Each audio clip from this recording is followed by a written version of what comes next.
Salut à tous, c'est Hugo Mouton. On se retrouve aujourd'hui pour une nouvelle vidéo sur les Grands Prix des Pays-Bas, le Grand Prix des Pays-Bas 2022, le 15e Grand Prix de la saison. Avant de commencer ce Grand Prix, on parle des activités extrasportives qu'il y a eu autour. On avait appris la semaine dernière en Belgique que Ricciardo ne serait pas conservé par McLaren. Et la nouvelle tombe, c'est bien Piastri qui est annoncé pour l'écurie britannique pour 2023.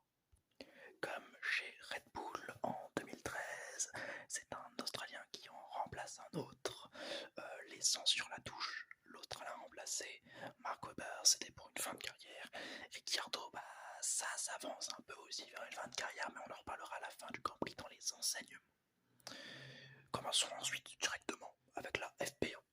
Nous arrivons sur le terrain des Orange, où, comme l'an dernier, le trafic n'est pas idéal en piste. On voit certains pilotes se gêner, en même temps c'est normal.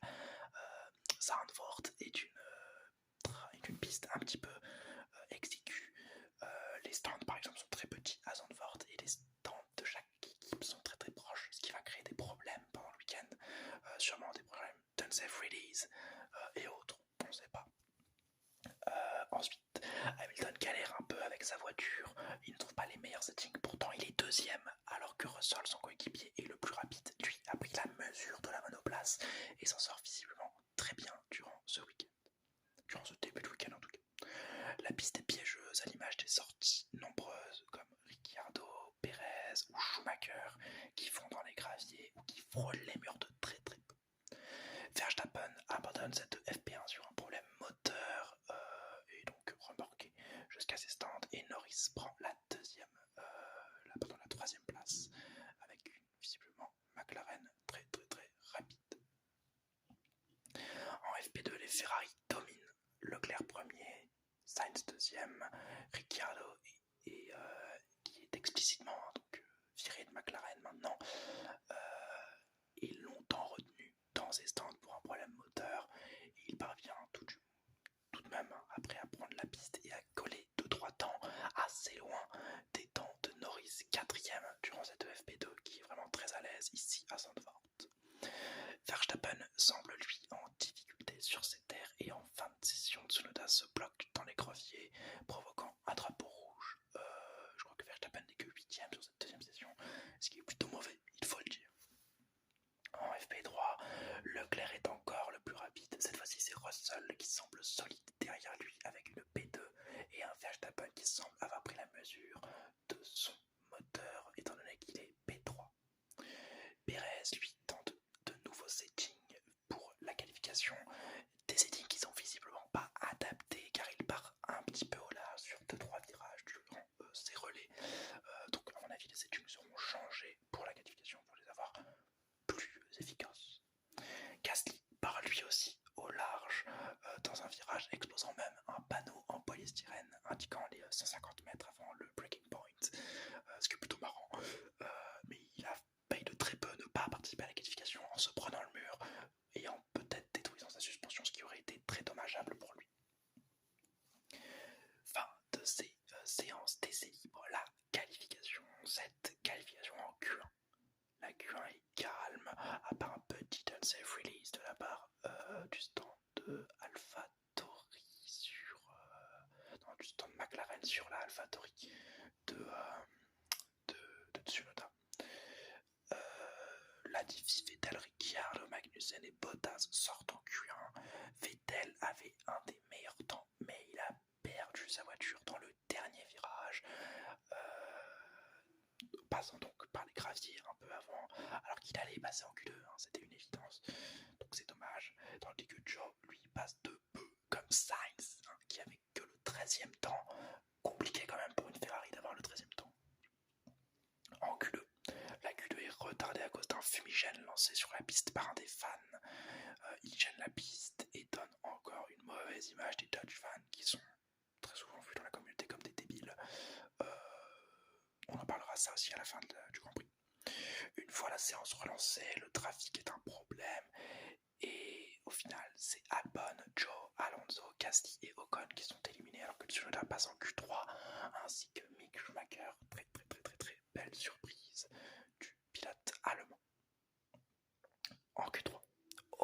passage, Verstappen prend la pole provisoire, battu presque immédiatement par Charles Leclerc. Au deuxième passage, un nouveau drapeau jaune est agité à cause d'un fumigène, encore, mais il est rapidement évacué et on peut reprendre la course. Leclerc améliore sa pole au second passage, mais il est battu par Verstappen à 200e. Et Pérez, lui, qui joue encore pour la pole, se rate complètement et survire dans le 14e virage. Par en tête à queue, il laisse la pole à son coéquipier, empêchant même l'amélioration des Mercedes, qui ne faisaient pas le tour de la galaxie, mais qui pouvaient peut-être les titiller. Résultat des courses, la grille de départ, Verstappen est en pole position et Leclerc est deuxième. Derrière eux, Sainz est troisième, Hamilton est quatrième, Pérez est cinquième, Russell est sixième, Norris est septième, Schumacher est huitième, très bonne qualification de l'Allemand. Tsunoda est neuvième, très bonne qualification aussi, comme Stroll, dixième, plutôt surprenant, trois garçons qui sont un peu les pilotes numéro 2 de leur écurie, qui s'en sortent très très bien. Gasly est 11e, Ocon est 12e, Alonso est 13e, Guan Yu Zhou est 14e, Albon est 15e, Bottas est 16e, Magnussen est 17e, Ricciardo est 18e, Vettel est 19e et Latifi est 20e. On peut maintenant passer à la course. La course, c'est un bon départ de Verstappen qui, après sa prise de gaz, vient s'imposer devant Charles Leclerc, l'empêchant de l'attaquer dans le premier virage. Derrière, Hamilton touche Carlos Sainz à l'intérieur du premier virage, sans graviter la petite touchette entre les deux, et ils gardent chacun leur position respective, 3e et 4e. Au tour 2, Magnussen part au large dans la bataille dans le midfield. Il essaie de passer un peu trop vite, il freine assez tard et part au large, et il passe par les graviers et percute même le mur avec sa roue arrière gauche. Assez dommage pour lui. Il reprend tout de même la piste malgré cela et il repart à l'attaque. Visiblement la suspension n'a pas été abîmée. Au tour 12, Alonso plonge sur Tsunoda au premier virage et le passe. Au tour 15, Sainz pite, mais l'arrêt est complètement manqué de la part des mécaniciens Ferrari. Et Pérez, qui pite au même moment avec 5 secondes de retard derrière lui, le passe dans les stands et roule même sur un pistolet à pneus de Ferrari mal placé. C'est une stratégie, c'est un peu n'importe quoi, hein, vraiment des Ferrari. On commence sérieusement à en avoir marre avec le temps, mais là c'est vraiment n'importe quoi. Les pneus n'étaient pas là, le pistolet est mal réglé, Sainz risque donc une pénalité pour ça. En tout cas l'écurie prendra une amende, ça c'est sûr, mais franchement c'est pas sérieux. Un Sainz qui est 3ème, et bah tu lui fais perdre sa position en piste sur des erreurs, et des erreurs vraiment très très bêtes, donc stupide. Schumacher et Vettel, eux, se battent en piste. La bataille est gagnée par le plus jeune des deux Allemands. Une belle bataille où ils sont suivis dans 3 virages consécutifs. C'était plutôt joli et très respectueux. On connaît le respect qu'ils ont entre les deux. On s'attendait pas à un gros accident. Tour 18, l'arrêt est meilleur pour Charles Leclerc, heureusement. Suivi un tour plus tard par un arrêt moins rapide pour Verstappen, approximativement 3 secondes et demie, qui va attaquer 9 tours plus tard Russell et le passer au premier virage, la Mercedes ne s'étant pas arrêtée. Au tour 30, Hamilton lui passe et lui laisse surtout la tête de course en s'arrêtant au stand pour des durs. Au tour 36, Hamilton est ressorti derrière Pérez depuis 6 tours et il peut enfin l'attaquer après avoir fait la jonction.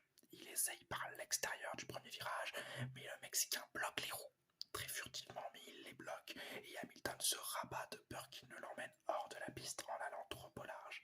Effectivement, quand on bloque les roues, on n'a plus le contrôle de la voiture et Hamilton a compris ça et il a eu peur que, paf, Pérez le percute en ne pouvant pas tourner à cause de son blocage. Réaction intelligente de la part de Hamilton, hein, en vrai, de se décaler un tout petit peu, de ralentir pour éviter une sortie de route bête, alors qu'il a une course qui est pour l'instant très intéressante. Il est virtuellement 2 ou 3ème, c'est vraiment pas mal.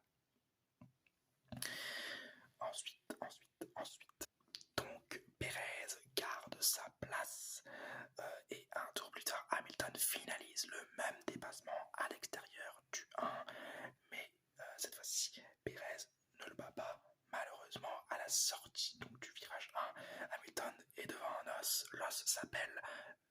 Vettel.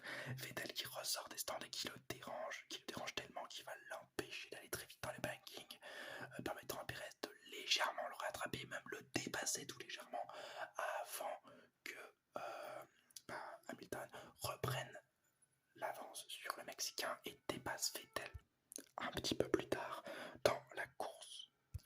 Au tour 44, assez longtemps après, Tsunoda s'arrête sur le bord de la piste, mais repart après un arrêt complet de la voiture, se plaignant d'un pneu non serré. Voilà, il a appelé à la radio, désolé les gars, mais les pneus n'est pas serré, faites quelque chose. Ils lui ont dit non mais les pneus sont serrés, les télémétries montrent que le pneu est serré, repart, donc il repart. D'ailleurs ça, je me demande comment il a fait, parce que s'il est au point mort, comment il fait pour redémarrer la voiture? Peut-être qu'il avait laissé en première vitesse, tout ça, ça l'a bien un petit peu, j'ai pas tout compris. En tout cas il repart, et au tour 47, les caméras braquent à nouveau sur le japonais, qui se plaint cette fois-ci d'un problème moteur et qui va DNF au bord de la piste, provoquant une virtual safety car, permettant un arrêt à Max Verstappen pour des durs comme Hamilton et Russell, qui pitent tout droit donc pour leur deuxième arrêt, garantissant quasiment leur place sur le podium, étant donné que la Ferrari de Leclerc est un petit peu loin derrière. Tour 55, après l'effacement de la virtual safety car et quelques tours de course, Bottas DNF sur la ligne de départ et provoque une safety car cette fois-ci. Encore un abandon pour le moteur Ferrari, permettant un pit à Verstappen, Russell et Leclerc pour des softs. C'est une stratégie intéressante pour Verstappen et Russell qui s'étaient arrêtés même pas 5-6 tours plus tôt avec des durs. Donc ça leur permet d'être dans un tour d'attaque jusqu'à la fin de la course, et ça laisse Hamilton devant avec des durs qui ne s'est pas arrêté. Les durs sont un peu usés mais pas trop quoi. Donc est-ce que la stratégie peut être viable? Je n'imagine pas, parce que des softs face à des durs, il y a quand même une grosse différence. Tour 60, à 12 tours du terme, la safety car s'efface et la relance d'Hamilton est un petit peu manquée. Il relance au virage 13, si je dis pas de bêtises, le virage 13 qui est quand même assez loin, donc ça va permettre à Verstappen de l'attaquer sous plusieurs angles et d'avoir une grosse aspiration dans la ligne d'arrivée, enfin la ligne de départ et d'arrivée d'ailleurs, ça fait les deux, c'est ça qui est bien. Et donc ce qui devait arriver arriva. Une fois le dernier virage entamé, le Britannique est à la merci du Néerlandais, qui lui offre involontairement une aspiration et qui lui permet de passer au premier virage, le laissant aux mains des gamins derrière, Russell, Leclerc, Perez et Sainz. Tour 63, Russell attaque Hamilton à son tour dans la ligne droite de départ. Hamilton se décale très légèrement et repousse de quelques secondes le dépassement de Russell. Cette action est quand même un petit peu dangereuse étant donné que c'est en ligne droite. Zandvoort qui est pas très grand comme je l'ai dit, petit décalage, pas super cool de la part du Britannique, qui est d'ailleurs lui en furie à la radio, qui engueule sa stratégie, qui engueule son équipe, limite les accusant de laisser Russell prendre le podium à sa place. Bon, c'est pas très team player, mais en même temps, c'est un 7 fois champion du monde. C'est jamais plaisant pour un 7 fois champion du monde d'être battu par un coéquipier en course. Surtout à cause d'une stratégie la plupart du temps. Tour 66, le même dépassement est réalisé par Leclerc sur Hamilton. La stratégie des durs était donc la mauvaise. Et au tour 72, Max Verstappen est super chez lui. Avec 110 points d'avance sur Leclerc, il s'impose à Zandvoort pour la deuxième fois consécutive, suivi d'un bon Russell et d'un percutant Leclerc qui a su comme il pouvait profiter de cette première ligne qu'il a eue et des stratégies Mercedes qui étaient meilleures que la stratégie Ferrari. La grille d'arrivée, donc Verstappen, Russell et Leclerc sont les trois sur le podium dans le même ordre que je viens de donner. Hamilton est 4ème, Perez est 5ème, Alonso est 6ème, Norris est 7ème, pas de place qui a bougé pour le Britannique. Sainz est 8ème, plus 5 secondes de pénalité à cause d'un unsafe release dans les stands et je crois que c'est à cause du pistolet, bon j'ai pas tout compris sur ça. En tout cas il prend 5 secondes de pénalité, ce qui le fait descendre 8ème. Ocon est 9ème, Stroll est 10ème, Gasly 11ème, Albon 12ème, Schumacher 13ème, Vettel 14ème, Magnussen 15ème, Joe est 16ème, Ricciardo est 17ème, Latifi est 18ème, Bottas 19ème, DNF et Tsunoda 20ème, DNF. Les enseignements de cette course: un Verstappen imbattable chez lui en pole, il a été très très bon en course, pas tout intouchable quasiment. Alors que Pérez, comme à chaque week-end, j'ai l'impression est un peu brouillon, un peu de difficulté. Néanmoins, il reste deuxième ex-aequo au championnat avec Charles Leclerc à 201 points, je crois. Ferrari est nul et Ferrari est nulle part. Leclerc sauve le podium. Ils n'avaient pas la meilleure stratégie et devant t'avais un Verstappen qui était hyper rapide, donc ils devaient se battre face au Mercedes et heureusement que Hamilton ne rentre pas dans les stands parce que sinon la course de Leclerc elle est, on peut dire, un peu ratée. Et Sainz, lui, bon, ça n'a pas été le plus rapide, mais il a été sabordé, 5 secondes pour l'unsafe release, un arrêt mais catastrophique, les pneus étaient pas là, comment c'est possible, c'est n'importe quoi, le stand Ferrari fait n'importe quoi et on est forcément déçu. Mercedes avance vers une première victoire, c'est toujours pas ça, mais on avance, à moins que l'ambiance Russell-Hamilton pète, parce que, bon, on avait l'impression pour l'instant d'avoir une ambiance plutôt cordiale entre les deux pilotes, et on voit un Hamilton avec quand même un ego, c'est normal, cette fois champion du monde, t'as un ego, mais l'ego est quand même là, et donc est-ce que ça pourrait péter avant la fin de la saison? Je sais pas, et je ne le souhaite pas, bien sûr, à l'écurie Mercedes. Norris, la tête hors de l'eau pour McLaren, y a bien que ça qui peut les sauver. Depuis le podium à Imola, ils sont nulle part. Et Ricciardo, pas de paquet.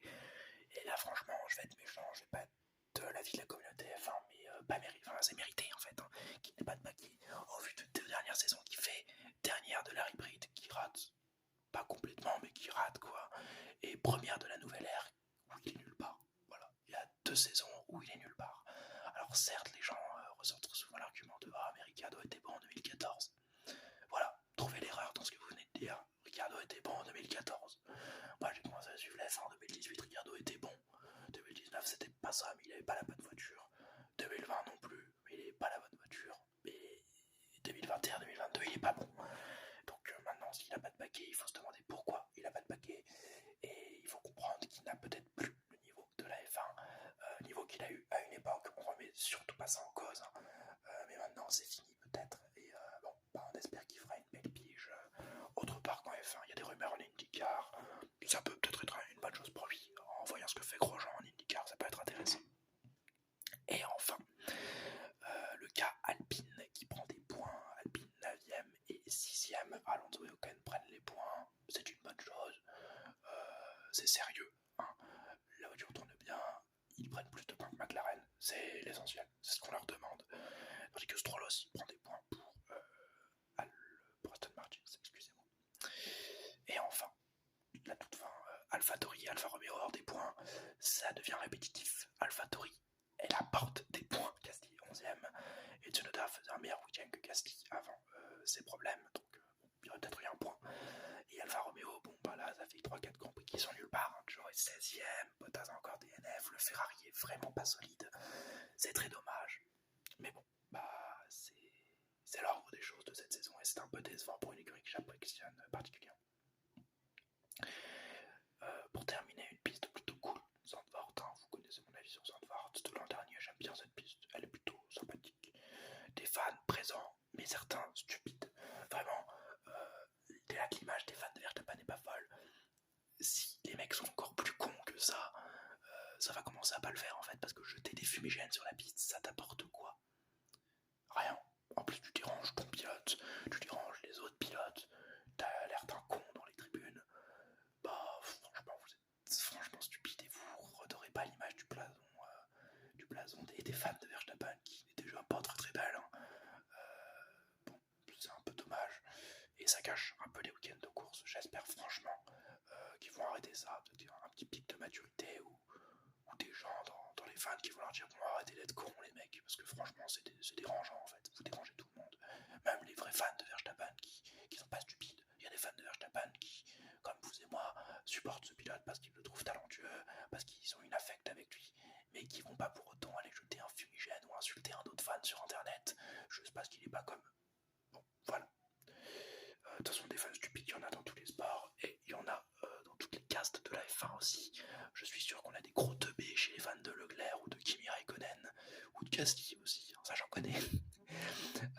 Donc voilà, il ne faut pas faire de généralité sur la débilité de certains fans. F1 ne se résume pas aux fans de Verstappen, et bien heureusement d'ailleurs.